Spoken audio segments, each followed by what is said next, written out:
जो सैलरी है 36,000 है, तो हमारे जम्मू कश्मीर के एसपीओज़ की सैलरी 18,000 क्यों? हमारी गुहार तो सरकार से एक ही चीज़ को लेके कि इनको परमानेंट किया जाना चाहिए।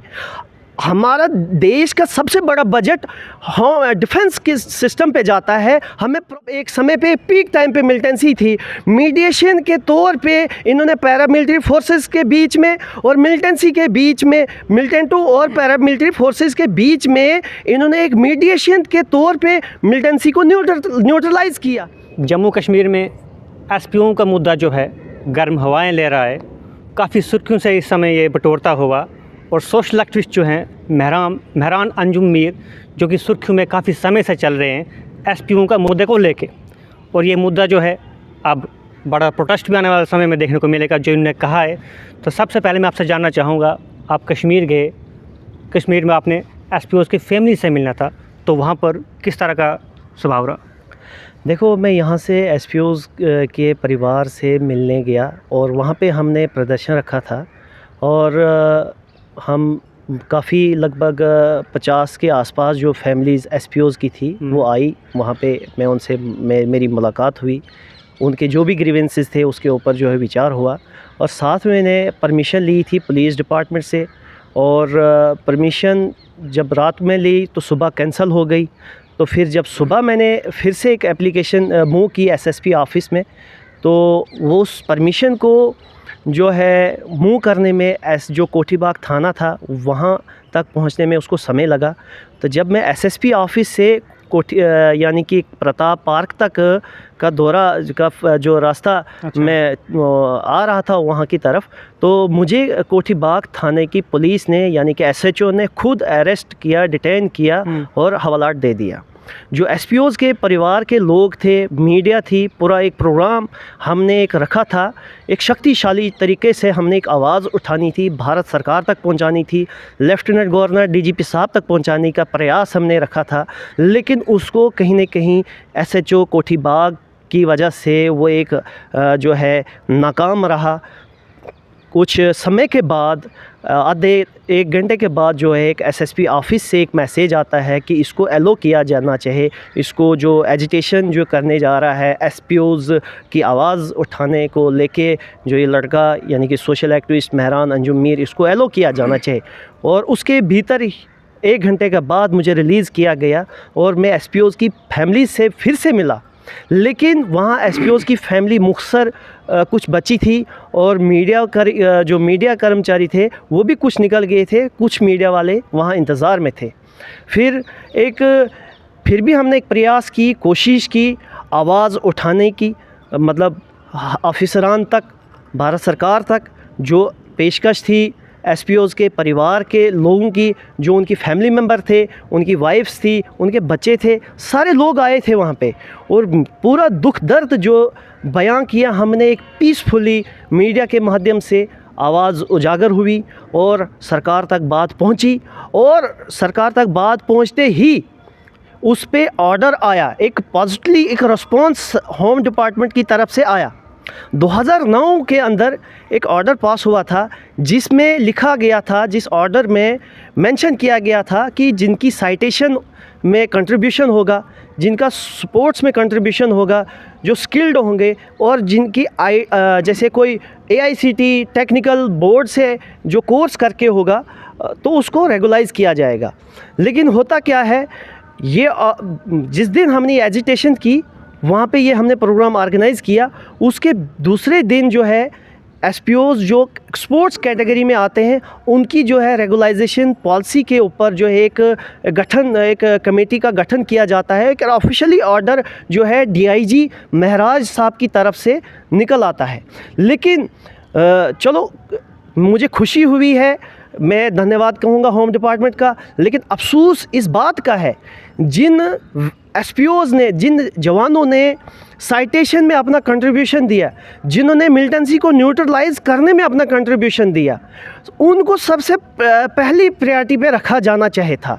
एक स्पोर्ट्स कैटेगरी वाला ठीक है, उसको भी आप कंसीडर करो, हम नहीं बोलते हैं, हम आपके ऑर्डर को चैलेंज नहीं करते हैं, आपके डिसीजन को हम अपोज नहीं करते हैं, हम वेलकम करते हैं आपके इनिशिएटिव जो आपने पर्सनली उस पर जो रिस्पॉन्स किया, हम एक्सेप्ट करते हैं और थैंक्स भी कहते हैं, लेकिन अफसोस की बात यहाँ पे इस बात की आती है, जिन एसपीओज़ ने अपनी जान की बाजी लगा के मिल्टन सी को न्यूट्रलाइज़ किया, जिनके पास एफआईआरें पड़ी हैं, जिनका कंट्रीब्यूशन है, जिनका साइटेशन में नाम है, उनको प्रायोरिटी में रखना चाहिए था, उनको सबसे पहले जो है रेगुलाइज करना चाहिए था। मेहरान जी, आप वहाँ एसपीओज़ की फैमिली से मिले, उनका रिस्पांस किस तरह का था वहाँ? देखो, जो भी एसपीओज़ की फैमिली, जिस फैमिली से भी मिला मैं, कोई भी ऐसी कोई फैमिली नहीं थी जिसकी आंखों में आंसू नहीं थे, जिसके दिल में दर्द नहीं था, जिसका कोई जो भी परिवार के लोग थे वो दुख दर्द भर की कहानी जो है हर एक जो है सुना रहा था। मैं सुन ही सकता था, मैं महसूस ही कर सकता हूँ, और मैं एक आवाज़ ही बुलंद कर सकता हूँ, और उसके अलावा मैं क्या कर सकता हूँ? सरकार के सामने हाथ जोड़ सकता हूँ, उनकी तरफ से गुहार लगा सकता हूँ। एसपीओज़ अपनी एक आवाज़ उभर के नहीं आ सकते क्योंकि लॉ डिपार्टमेंट परमिट नहीं करता है। एसपीओज़ कि जो परिवार के लोग के माध्यम से उनके साथ एकजुट होकर मैंने एक प्रयास किया था कि एक शक्तिशाली तरीके से एक आवाज़ उठाए। वो आवाज़ उठी, कहीं ना कहीं उठी, सरकार तक पहुंची, लेकिन मैं चाहता हूं जो 2009 का ऑर्डर है आपका अपना फ़िलहाल के लिए, उसे पूरे तरीके से इम्प्लीमेंट किया जाए। दूसरी बात, हम जम्मू कश्मीर में हैं इस टाइम, जम्मू कश्मीर एक यूटी है। यूटी का फ़ायदा हम लोगों को क्या है कि एलजी को दे दिया और सीएम को दे दिया, पावर्स जो सारी एलजी के पास है और सीएम के पास कुछ नहीं है। क्या यूटी का यही मतलब है? दिल्ली के अंदर भी यूटी है। दिल्ली की यूटीज़ के अंदर अगर होम गार्ड की जो सैलरी है 36,000 है, तो हमारे जम्मू कश्मीर के एसपीओज़ की सैलरी 18,000 क्यों? जी, आपने पहले भी कहा था कि इनकी सैलरी जो है 6,000 से लेकर 18,000 तक है, और इसमें इन्होंने एक्सपीरियंस की बात की थी, लेकिन आप इसको जो कहते थे कि परमानेंट किया जाए, तो उसके ऊपर वो कार्रवाई कहाँ तक पहुँची? देखो, हमारी गुहार तो सरकार से एक ही चीज़ को लेके कि इनको परमानेंट किया जाना चाहिए।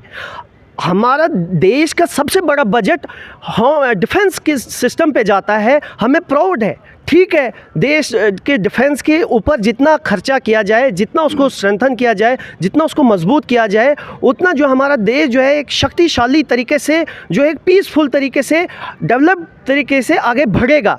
लेकिन एसपीओज़ भी उसी डिफेंस के सिस्टम में आते हैं, जिस डिफेंस की कैटेगरी में आते हैं, होम की कैटेगरी में आते हैं। अगर हमारी भारत सरकार होम डिपार्टमेंट पे, डिफेंस के सिस्टम पे करोड़ों अरबों खरबों का खर्चा करती है, क्या ये एसपीओ जो जम्मू कश्मीर की बेहतरी, भलाई, अमन और शांति के लिए अपना योगदान रात दिन देते हैं, क्या इनको आप किसी बजट में नहीं ला सकते हो? क्या ये होम डिपार्टमेंट या क्या ये डिफेंस के लोग नहीं हैं? क्या ये इनकी जो सेवाएं हैं वो कंसिडर वो क्या एक्सेप्टेबल नहीं है? क्या इनकी जो शहादतें हैं, इनका जो योगदान, जो मिलिटेंसी जो इन्होंने इस टाइम पे पीक टाइम पे एक समय पे पीक टाइम पे मिलिटेंसी थी, मीडिएशन के तौर पे इन्होंने पैरामिलिट्री फोर्सेस के बीच में और मिलिटेंसी के बीच में, मिलिटेंटों और पैरामिलिट्री फोर्सेस के बीच में इन्होंने एक मीडिएशन के तौर पे मिलिटेंसी को न्यूट्रलाइज़ किया। हमारी जो देश की सेना है वो ना मदर लैंग्वेज हमारी जानती है, ना कोई हमारा ट्रेडिशनल जानती है, ना हमारा कोई कल्चर जानती है, तो उनके बीच में एक बहुत बड़ा जो है पार्ट प्ले, एक ब्रिज की तरह हमारे जम्मू कश्मीर के एसपीओज़ ने प्ले एक रोल किया है। फिर जाके जो है हमारी मिलिटेंसी जो है हमारी जम्मू कश्मीर की न्यूट्रलाइज हुई है, और इनका कंट्रीब्यूशन है और इनको सम्मानित किया जाना चाहे, इनको रेगुलाइज करना चाहे। मैं हाथ जोड़ के मेरी रिक्वेस्ट है होम डिपार्टमेंट से, एलजी साहब से, डीजीपी साहब से, इन्हें आप जल्द से जल्द जो है रेगुलाइज करें। इनके जो परिवार है बहुत सफ़र कर रहे हैं, बहुत दिक्कतों का सामना करना पड़ रहा है। मैं आपसे जानना चाहूँगा, आपने कहा था कि आप कश्मीर में जाके प्रोटेस्ट करोगे, वो तो आप कर नहीं पाए, आपको वहाँ पर डिटेन किया गया, उसके बाद आप उनकी फैमिली से भी मिले, लेकिन अब आपकी तरफ से कहा जा रहा है कि आप जम्मू में आप कुछ दिनों के बाद प्रोटेस्ट करोगे, वो कब तक होगा? बिल्कुल, मैंने 18 तारीख की कॉल दी है जम्मू के अंदर। मैं प्रोटेस्ट करने नहीं जा रहा हूँ। हम सरकार के सामने एक गुहार लगाने जा रहे हैं। हम कोई रोड ब्लॉक करने नहीं जा रहे हैं। हम कोई मुर्दाबाद कोई एंटी स्लोगन नहीं देने जा रहे हैं। हम जो है एसपीओज़ के परिवारों का दुख जो दर्द है उसको बयां करने के लिए हम इनिशिएटिव ले रहे हैं। मैंने कल 18 तारीख के लिए एक कॉल दी है जम्मू प्रेस क्लब के लिए कि जितने भी एसपीओज़ उधमपुर से हैं, सांबा से हैं, कठुआ से हैं, जम्मू से हैं, वो उनके परिवारों को मैंने एक रिक्वेस्ट की है कि अगर एसपीओज़ के जो एसपीओज़ हैं वो मेरे को रिक्वेस्ट करते हैं कि भाई आप हमारी आवाज़ उठाओ। मैं अकेला व्यक्ति कितनी आवाज़ उठा सकता हूँ और मेरी आवाज़ कहाँ तक जा सकती है? जब तक नहीं ये आवाज़ मासेस की बनेगी, जब तक नहीं आवाज़ एक अगर 40,000 परिवारों की बनेगी, तब तक ये आवाज़ जो है भारत सरकार तक नहीं पहुँच सकती है। मैं चाहता हूँ इस मुहिम में, इस आंदोलन में एसपीओज़ के परिवार उतरें और ख़ुद अपनी आवाज़ बुलंद करें और उनकी आवाज़ के साथ मेरी आवाज़ का भी योगदान रहेगा और जो है कोशिश करेंगे कि मतलब होम मिनिस्ट्री तक, पार्लियामेंट तक, असेंबली तक, डीजीपी साहब तक, एलजी की कंसेंट तक बात पहुंचाने की और इस पे जो है पॉजिटिवली कोई रिस्पांस हमें आने वाले समय में मिले। मेरी रिक्वेस्ट तो यही है। हम प्रोटेस्ट नहीं, हम एक गुहार सरकार के सामने लगाने जा रहे हैं और हाथ जोड़ के लगाने जा रहे हैं। पीड़ित परिवार हैं जिनके योगदान की हम जो है बयान नहीं कर सकते हैं। हमारे पास शब्द नहीं है जिन शब्दों से हम उनके योगदान, उनके बलिदानों को हम बयां करें। इसलिए हम जो है सरकार के सामने सिर्फ गुहारी लगा सकते हैं, रिक्वेस्ट कर सकते हैं और उसके अलावा कुछ नहीं कर सकते हैं। बहुत बहुत शुक्रिया। ये सरकार के सामने सिर्फ गुहारी लगा सकते हैं और अब देखना यह है कि आने वाले समय में जब भी अपना पीसफुल प्रोटेस्ट करते हैं उसके बाद सरकार किस तरह का फैसला लेती है और एसपीओज़ को बहाल करती है या नहीं, और उनको जो सैलरी का अलाउंस है जो कि 9,000 से लेकर 18,000 है उसको भी पक्का करती है कि नहीं।